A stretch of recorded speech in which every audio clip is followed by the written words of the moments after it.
Alcatraz से बच कैसे 3 कैदी 1962 में अपरिहार्य द्वीप से भाग गए, लेकिन क्या वे अभी भी जीवित हैं? फ्रैंक मॉरिस और भाई जॉन और क्लेरेंस इंग्लैंड लोकनायक बन गए जिन्होंने क्लिंट ईस्टवुड फिल्म को प्रेरित किया। लेकिन जैसा कि हम उनकी साहसी उड़ान की एक और वर्षगांठ पर पहुंचते हैं, अफवाहें बनी रहती हैं कि वे वास्तव में बच गए थे। 12 जून 1962 की सुबह सैन फ्रांसिस्को खाड़ी में एक चट्टान के ऊपर से एक जोरदार झींगा सायरन लहराने लगा। कुछ, यदि कोई हो, तो पहले कभी भी गुस्से में आवाज सुनी थी। यह अल्काट्राज की कथित अपरिहार्य द्वीप जेल पर भागने का सायरन था।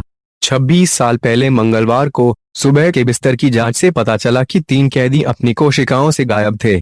उनके स्थान पर तौलिए और कपड़े कंबल के नीचे सोते हुए शरीर से मिलते जुलते थे, जिसमें डमी के सिर को एक मिश्रण साबुन से बनाया गया था। टूथपेस्ट, कंक्रीट की धूल और टॉयलेट पेपर जेल के फर्श से लिए गए असली मानव बाल के साथ सबसे ऊपर है, लेकिन उन गार्डों को बेवकूफ बनाने के लिए पर्याप्त है जिन्होंने रात के दौरान कोशिकाओं पर जांच की थी।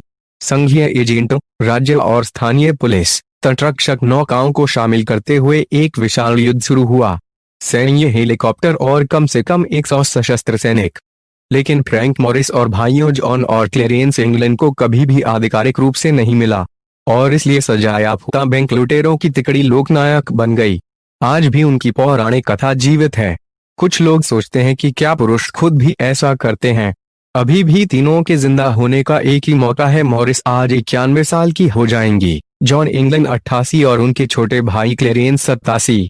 लेकिन भागने के बाद से इंग्लैंड भाइयों द्वारा अपनी मां को क्रिसमस कार्ड भेजने की खबरें आईं। फ्रैंक मॉरिस सैन डिएगो में एक चचेरे भाई से मिलने, तीनों साथी कैदी क्लारेंस कार्नेस को भेजने, देशचोकताव किड एक पोस्ट कार्ड मिशन पूरा कोड वाक्यांश, मछली पकड़ने गया। भागने की प्रतिष्ठा शायद बार बार आधिकारिक आग्रह से जलाई गई थी कि वे भागने की कोशिश में डूब गए थे। यह निश्चित रूप से क्लिंट ईस्टवुड फिल्म एस्केप से अल्काट्राज द्वारा बढ़ाया गया था। एफबीआई ने अपना मामला बंद करने से 6 महीने पहले जून 1979 में रिलीज किया था और तीनों को मृत घोषित कर दिया। यदि अधिकारियों ने वास्तव में यह मानने से इनकार कर दिया कि पुरुषों ने इसे जीवित कर दिया है, तो शायद ही आश्चर्य होगा। अल्काट्राज जेल प्रणाली के भीतर की जेल थी, जो मुसीबत निर्माताओं के लिए आरक्षित थी, या जिन लोगों ने अपने आपराधिक साम्राज्यों को सलाखों के पीछे से भागने या भागने की कोशिश को रोकने से इनकार कर दिया। 1941 में जब तक उन्हें छोड़ नहीं दिया गया, तब तक आप बच नहीं सकते, आप टीम में पागल हो सकते हैं। वे एकांत कारावास की शुरुआत में एक 19वीं सदी की सैन्य जेल था।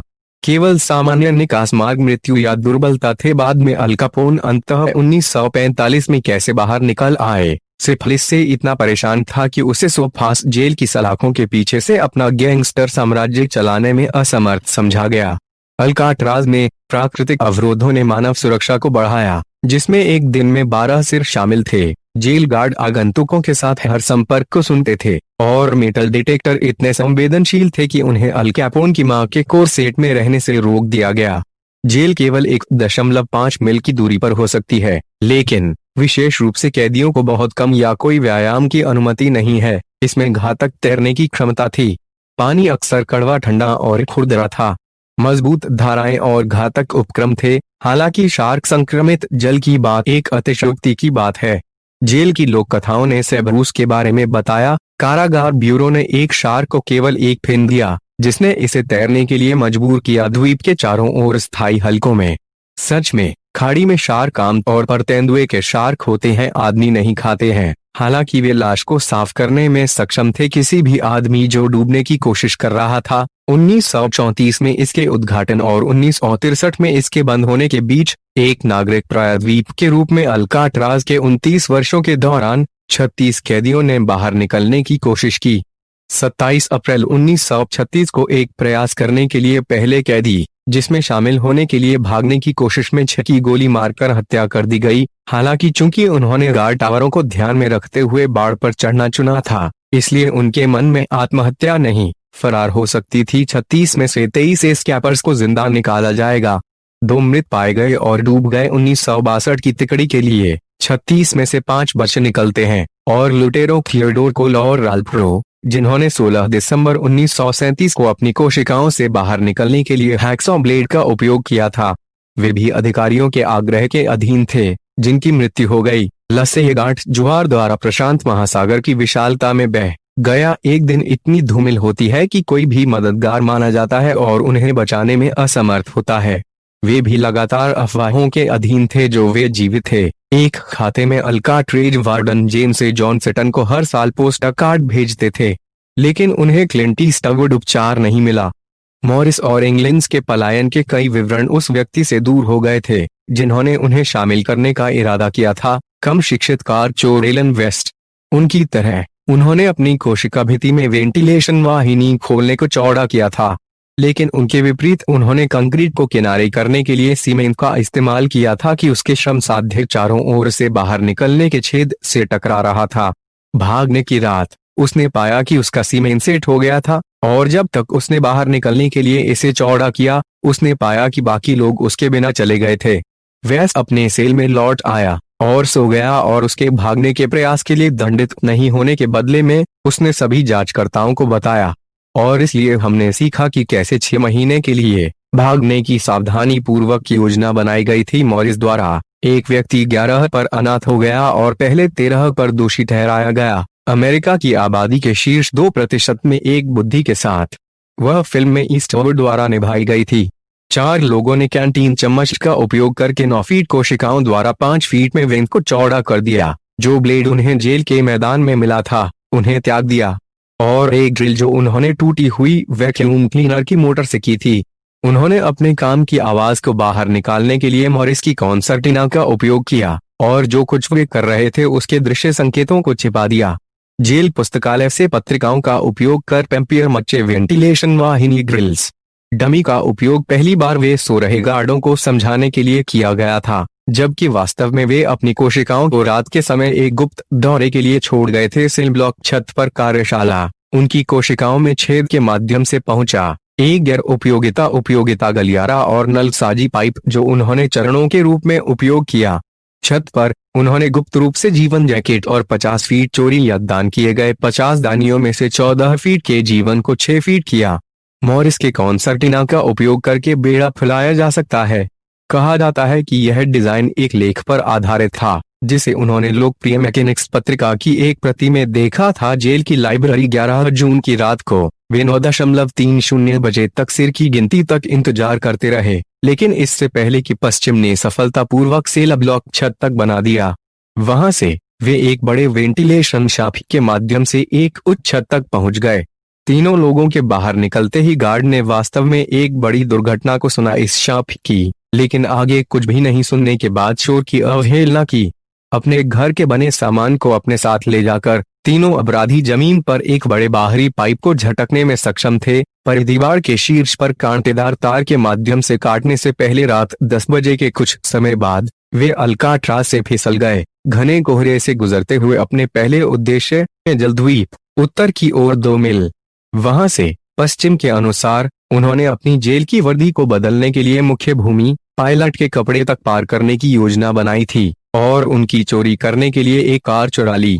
लेकिन एफबीआई के अनुसार बड़े पैमाने पर पलायन होने के बावजूद प्रासंगिक समय में मुख्य भूमि पर इस तरह के अपराधों की सूचना नहीं दी गई थी। यहाँ की एक बेड़ा के साथ मुख्य भूमि को पार करना एक खतरनाक उपक्रम होगा। क्या अधिक है, एफबीआई ने कहा है, यदि भागने में मदद मिली थी तो हम इसे प्रमाणित नहीं कर सकते थे। परिवारों को दिखाई भी नहीं देता था कि उनके पास कोई वास्तविक सहायता प्रदान करने के लिए वित्तीय साधन भी नहीं है। ब्यूरो ने निष्कर्ष निकाला, 17 साल तक हमने इस मामले पर काम किया। या तो अमेरिका में या विदेशों में कुछ रिपोर्टें इस सुझाव का समर्थन करती हैं कि 3 लोग डूब गए थे, उनके शरीर प्रशांत महासागर में बह गए या शार्क के काटने से निपटाया गया। यह कहा गया है कि गोल्डन गेट के बाहर बोलिनास के मछुआरों द्वारा किसी तरह की वर्दी में 3 शवों को देखा गया था, जो ज्वार के कुछ अनुमानों से लैस था। जहां मॉरिस और इंग्लिंस को ले जाया गया था, 2012 में यह बताया गया था कि जेल ब्रेक के लगभग 1 महीने बाद नॉर्वे के एक लड़ाकू विमान के चालक दल के बारे में सागर से होकर गुजरना था। गोल्डन गेट ब्रिज से 15 समुद्री मील की दूरी पर समुद्र में तैरता हुआ एक शरीर एक नेवी कोट और हल्के पतलून पहने हुए देखा गया था। अलकतरा जेल की वर्दी 1979 में एफबीआई द्वारा अपनी फाइल बंद करने के मामले में पदभार संभालने वाली अमेरिकी मार्शल सेवा ने पूरी तरह से हार नहीं मानी है। यह सार्वजनिक रूप से कहा गया है कि यह तब तक भागने का पीछा करना जारी रखेगा जब तक कि उन्हें गिरफ्तार नहीं किया जाता। सकारात्मक रूप से मृतक या पहुंच के लिए निर्धारित किया जाता है 99 वर्ष की आयु। मुख्य भूमि तैरने के लिए अल्काट्राज संभावित रूप से विश्वासघाती है, लेकिन यह किया जा सकता है यदि आप जानते हैं कि कहां से शुरू करना है। अल्काट्राज ट्रायथलॉन से पलायन अब हर साल जून की शुरुआत में होता है और इसमें एक तैरना शामिल होता है जो अल्काट्राज द्वीप के पास शुरू होता है। पेशेवर तैराक हालांकि द्वीप के पूर्व की ओर से शुरू करते हैं, न कि पश्चिम में, जहां सबसे बुरा प्रदर्शन होता है और जहां से कुछ विश्लेषण मॉरिस और इंग्लैंड को अपने बेड़ा में स्थापित करने का सुझाव देते हैं। उसने कहा, एक अल्काट्राज कैदी तैरने से बच गया है। मॉरिस और इंग्लैंड के भागने के 6 महीने बाद दिसंबर 1962 में जॉन पॉल स्कॉट को गोल्डन गेट ब्रिज के नीचे चट्टानों के पास पाया गया था। जाहिर है, हाइपोथर्मिया और थकावट ने स्कॉट को पतन की ऐसी स्थिति में गिरा दिया था कि किशोर लड़कों ने पाया कि उसने पुल से कूदकर आत्महत्या का प्रयास किया था। फिर भी वह अभी भी जीवित था, यद्यपि अस्पताल में एक छोटे से प्रवास के माध्यम से अल्काट्राज को वापस ले लिया गया था। वृत्तचित्र निर्माताओं और शोधकर्ताओं की विभिन्न टीमों ने मॉरिस और इंग्लैंड भागने से मॉडल बनाने या पुनर्निर्माण करने का भी प्रयास किया है और पाया कि अगर सैद्धांतिक रूप से अपराधी सही समय पर पानी में प्रवेश करते हैं तो यह सैद्धांतिक रूप से जीवित है। और 1993 में यूएस मार्शल सर्विस के कार्यवाहक निदेशक जॉन टोमे ने US TV show America's most wanted, हम जानते हैं कि वे मॉरिस और इंग्लैंड भाई युवा और जोरदार थे कि उनके पास जीवित रहने की शारीरिक क्षमता थी और वे उनके पास एक सुविचारित योजना थी। इसी टीवी कार्यक्रम में अल्काट्राज के पूर्व कैदी थॉमस केन के दावों को दिखाया गया था, जिन्होंने कहा कि उन्होंने भागने की योजना बनाने में मदद की थी, भाग लेने की हिम्मत नहीं होने के बावजूद, क्योंकि वे तैर नहीं सकते थे। केंट ने सुझाव दिया कि पुरुषों को एक इंग्लैंड भाई की प्रेमिका की सहायता थी, जो मुख्य भूमि के किनारे पर उनसे मिलने और उन्हें मेक्सिको जाने के लिए सहमत हुए थे। कुछ आधिकारिक संशयवाद थे, हालांकि इसका अधिकांश भाग दावों के आसपास केंद्रित था कि केंट को साक्षात्कार के लिए $2000 का भुगतान किया गया था। वर्षों से ऐसी बहुत सी कहानियां हैं जिनमें उस तरह का स्वाद है। अगर सच है तो बहुत बढ़िया है, लेकिन संभवतः परतदार या अंततः अप्राप्य है। मौत की कबूलनामे की खबरें आई हैं। एक व्यक्ति ने अपनी नर्स को बताया कि उसने और एक साथी ने तीनों को बचा लिया था। एक प्रतीक्षारत नाव में एक ऑफ ड्यूटी पुलिस वाले की गवाही के साथ संयुक्त रूप से एक जहाज को देखकर याद किया जो दिए गए विवरण से मेल खाता होगा। तब 1975 में रियो डी जनेरियो में इंग्लैंड भाइयों की खराब गुणवत्ता वाली तस्वीर थी, जो 2015 में सामने आई संभवतः वास्तविक थी। हालांकि जिस आदमी ने कथित और पर तस्वीर ली थी उसे भी ड्रग स्मगलर और एक कॉनमैन के रूप में वर्णित किया गया है। उसी 2015 के इतिहास चैनल की डॉक्यूमेंट्री में क्रिसमस कार्ड में इंग्लैंड भाइयों की लिखावट, जो प्रतीत हो रहा था, उसमें हस्ताक्षर किए गए थे। परिवार का कहना है कि उनकी मां को उनके भागने के बाद पहले 3 क्रिसमस के लिए मिला। जांचकर्ताओं ने लिखावट का मिलान किया, लेकिन तारीखों के बारे में निश्चित नहीं हो पाए। अधिक होनहार लीडों में से एक 2011 में आई थी। उत्तरी कैलिफोर्निया के deputy US marshal Michael Dyke, जो निर्विवाद रूप से जानकार हैं जब से उन्हें 2003 से इस मामले को सौंपा गया है, 1962 में एक नेशनल जियोग्राफिक डॉक्यूमेंट्री में सामने आया था। कुछ टेलीटिप्स, टेलीप्रिंटर रीडआउट इंगित करते हैं कि संभवतः जेल द्वीप पर बरामद एक छापा था। भागने के अगले दिन और एक उन्होंने छापे से दूर जाने वाले पैरों के निशान का उल्लेख किया। वे एक चप्पू भर में आए। तट के ठीक सामने जेल द्वीप के किनारे से लगभग 50 गज की दूरी पर यह अभी भी अपराधियों को छोड़ दिया या उनमें से केवल एक को पैरों के निशान बनाने के लिए जीवित छोड़ दिया। मुख्य भूमि पर जेल द्वीप से प्राप्त करने के कार्य के साथ डॉक्यूमेंट्री में यह भी सुझाव दिया गया है कि एफबीआई के कथनों के विपरीत भागने की रात एक कार सही प्रकार के क्षेत्र में चोरी हो गई थी। लेकिन संभवतः सभी का सबसे पेचीदा सुराग सिर्फ 5 महीने पहले जनवरी 2018 में आया था। यह एक हस्तलिखित पत्र के रूप में था, कथित और पर 2013 में सैन फ्रांसिस्को पुलिस विभाग को भेजा गया था, लेकिन केवल स्थानीय द्वारा प्राप्त किया गया था। टीवी स्टेशन KPIX 5 साल बाद। मेरा नाम जॉन इंग्लैंड है, पत्र शुरू हुआ। मैं जून 1962 में अल्काट्राज से बच गया। हाँ, हम सभी ने उस रात को बनाया, लेकिन मुश्किल से। पत्र लेखक ने कहा कि मॉरिस 2005 तक जीवित था और 2008 में क्लेरेंस इंग्लैंड प्राकृतिक कारणों से मर गया था। जॉन एंगलन, अगर यह वास्तव में वे था लिखा है कि उसने उत्तरी डकोटा में 8 साल से पहले और सिएटल में रहने वाले कई साल बिताए थे, बाद में दक्षिणी कैलिफोर्निया में बसना। अब 2013 के पत्र लेखक ने दावा किया वे 83 साल का था, बुरी हालत में और पुलिस के साथ एक सौदा करने के लिए देख रहा था। मुझे कैंसर है, पत्र में कहा गया है। यदि आप टीवी पर घोषणा करते हैं कि मुझे पहले 1 साल से अधिक समय तक जेल में रहने और चिकित्सा प्राप्त करने का वादा किया जाएगा, ध्यान दें, मैं आपको यह बताने के लिए वापस लिखूंगा कि मैं कहाँ हूँ। यह कोई मजाक नहीं है। एक FBI प्रयोगशाला ने अपनी लिखावट और फिंगरप्रिंट या DNA सबूत के लिए पत्र की जांच की।